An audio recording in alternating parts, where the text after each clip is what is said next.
Conversation is live. Please, let's listen in. Lapsing. And you can imagine your family living in Mukuru, then you are given an ultimatum of 48 hours to vacate or maybe to move to another place. Then the government has not given you an alternative place, and it's raining, it has flooded, you don't have resources or maybe money just to go and pay somewhere where you can get maybe a refuge at that time. So the bulldozers came and they started demolishing houses in Mukuru along the riparian land without even the government taking precautions and also issuing like even a notice. For example, if the president just speak to the day and say that, or maybe Kindiki says that we're giving you 48 hours to vacate.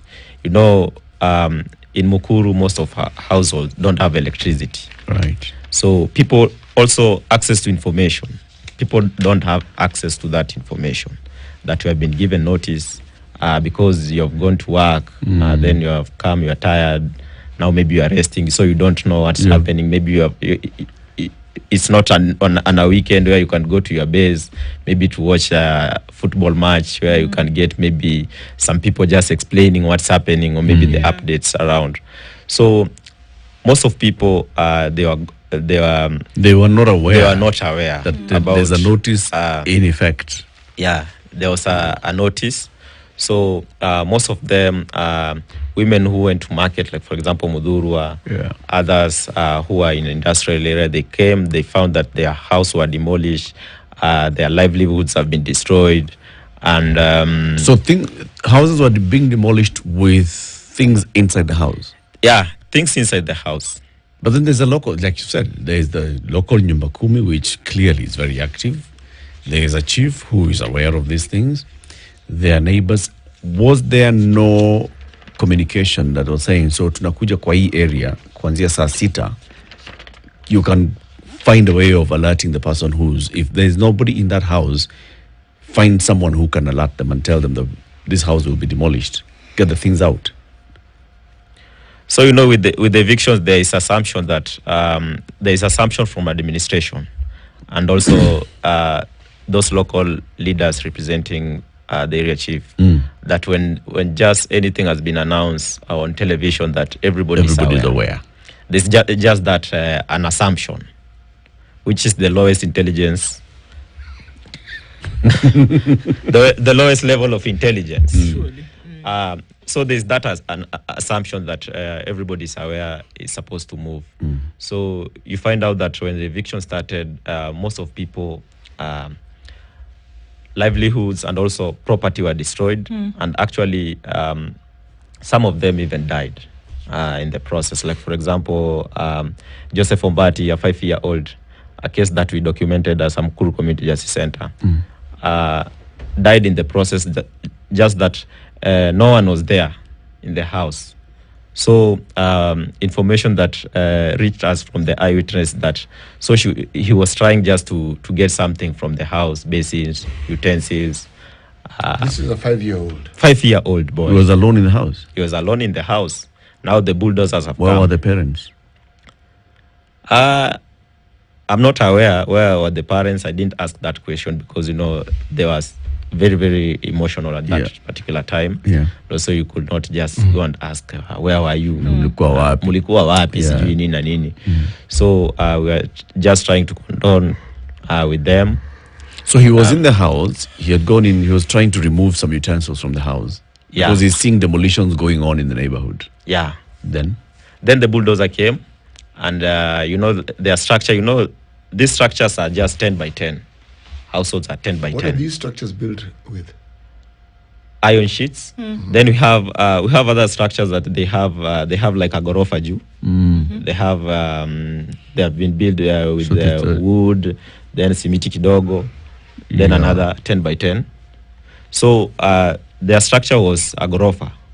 So iligongwa tu ikamwangukia. So he died. Then there were 2 people who are also trying to salvage what they could at that time. then they died the process of when they were trying to bring in their to bring down those their chumas, their mabati. Then they died in on the process. Then there was a little bit of commotion, community members with the NYS servicemen and also the police officers.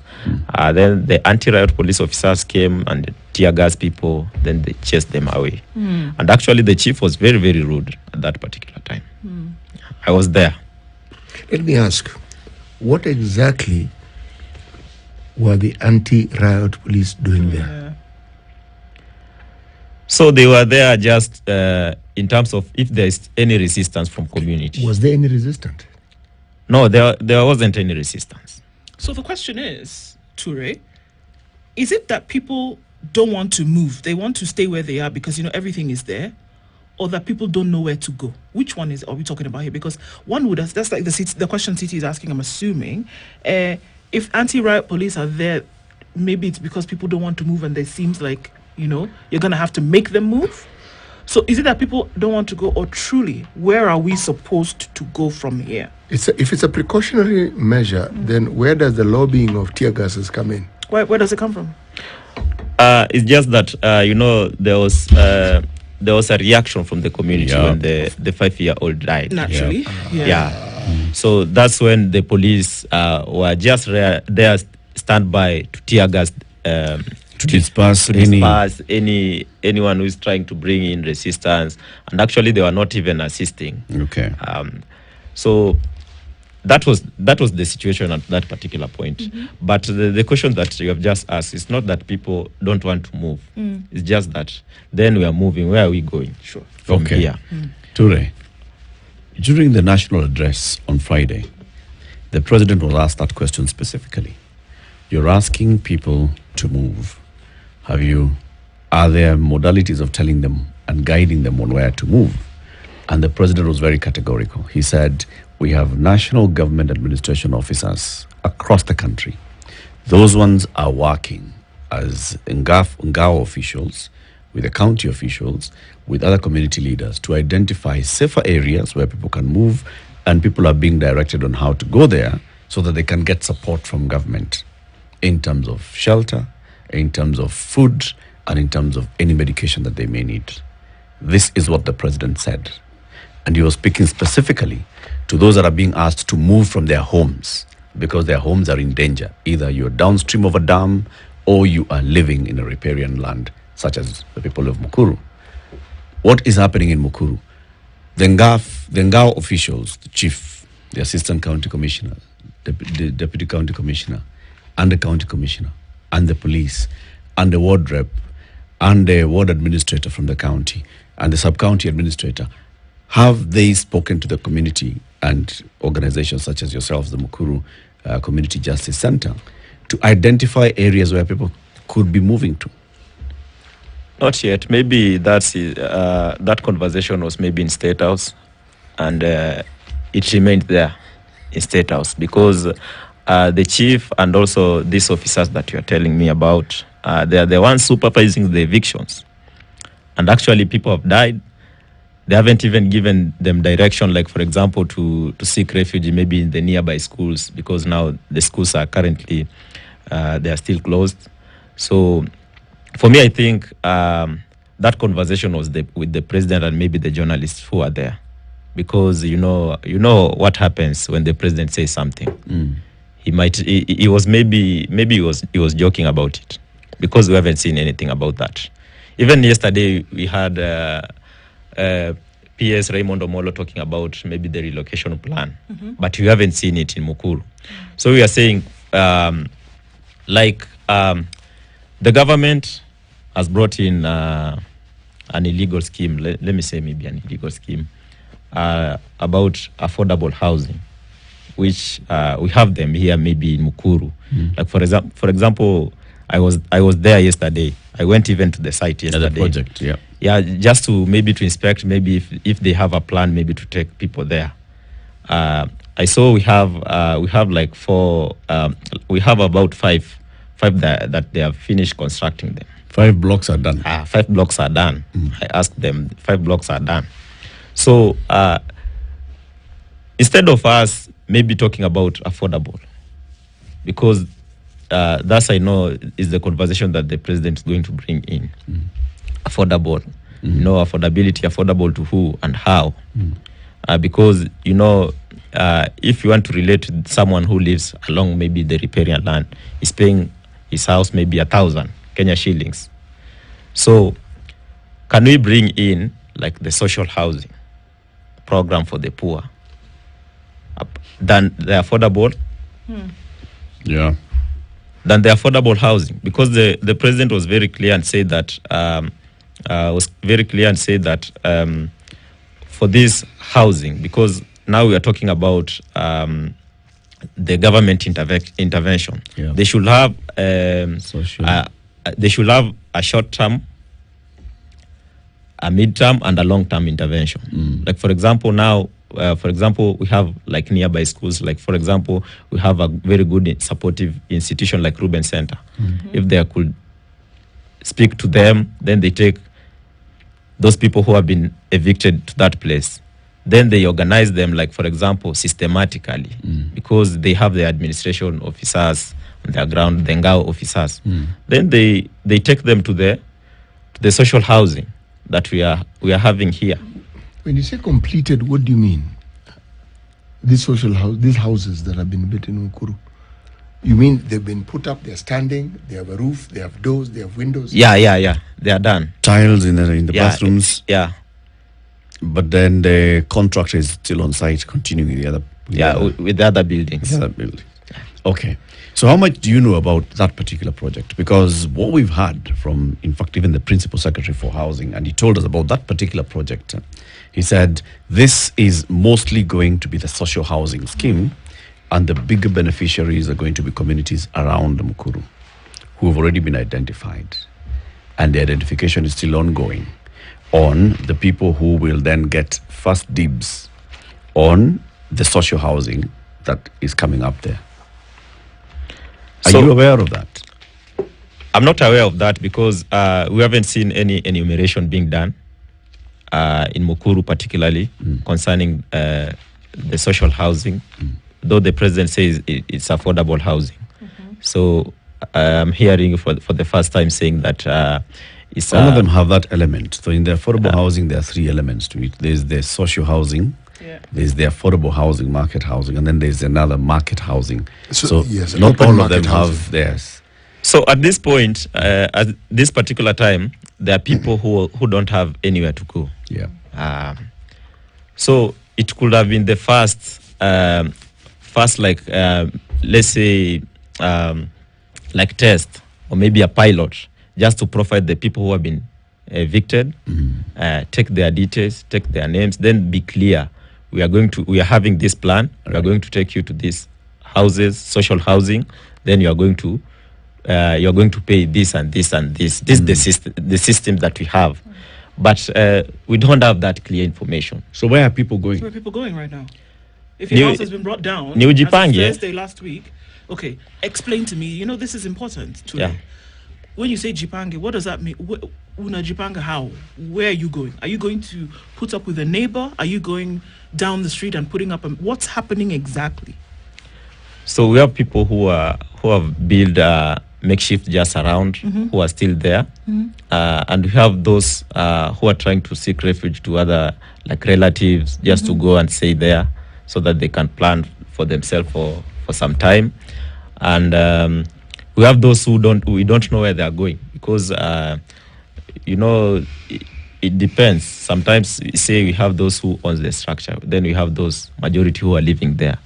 So you have to just to demolish, then put your mabatis, your mbaos at safe place, so that you can get at some point where you can take your materials, or maybe get somewhere maybe to rebuild, which is very, very difficult at some point, even right now. So what's happening right now is that people are stranded, because I can't even explain where they are going. Honestly. No, you need to. I mean... Are you able to answer, even if you just think about 3 families that you know of? So their houses were brought down. They had managed to salvage some things from the houses. Where did they go to? Where have they gone to? Are they living with neighbors? Did they look for another house somewhere that was empty, that was vacated, and they moved in and, they'll start paying rent? Did they move to, because you're saying they did not go like to Mukuru center, they did not go to schools, shelters. So where have they gone to? Or are they sleeping outside? We have some who are sleeping outside. In the rain? Yeah, who are sleeping outside. Even if you go there right now, you can even go there because I'm just going there and I'll be living here. So we have those who are sleeping outside, but they have taken their children to their neighbors.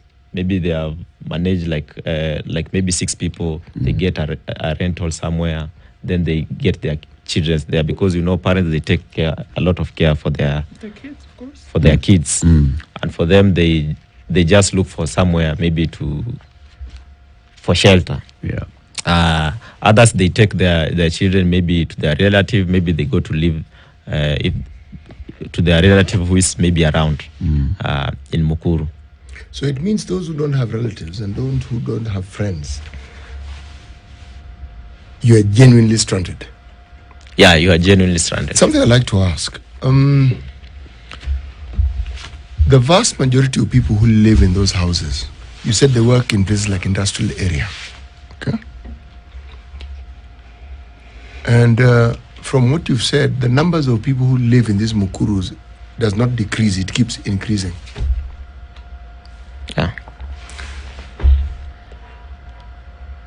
In the time when the houses were built, the affordable houses, the social houses were being built, did you ever have public participation where you were told how people within the areas of Mukuru could benefit from this housing?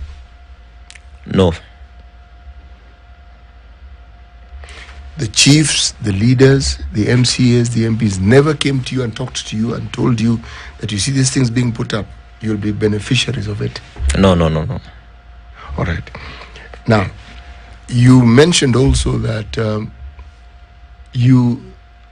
there has never been any enumeration of the people who live there, so that someone can tell you, enumerate as in you live here, you live in this one of these Mukurus, etc., and it is possible for you to have or acquire or live in. None of that has ever taken place. So the enumeration that is being done, we are the ones doing the enumeration with other CBOs in different areas. You're doing the enumeration now? Yeah, we are doing our own enumeration with people who lives there. Like for example, in Viwandani, we are working with other groups like Wajuku Arts and Mukuru kwa Ruben. We are working with Mukuru Youth Initiative and other community-based organization. They are conducting enumeration. Okay. But we haven't seen any government official. Is it possible that it could be happening? Yes. That probably the local chief and those wazes have actually been doing it. Just knowing that, we know, after all, they are the original landlords here. Just knowing we are X number of houses. So just write names, whether those names are real or imagined, could be something else altogether. But is it possible that these national government administration officers have actually submitted names of supposed beneficiaries to the Ministry of Housing and said that these are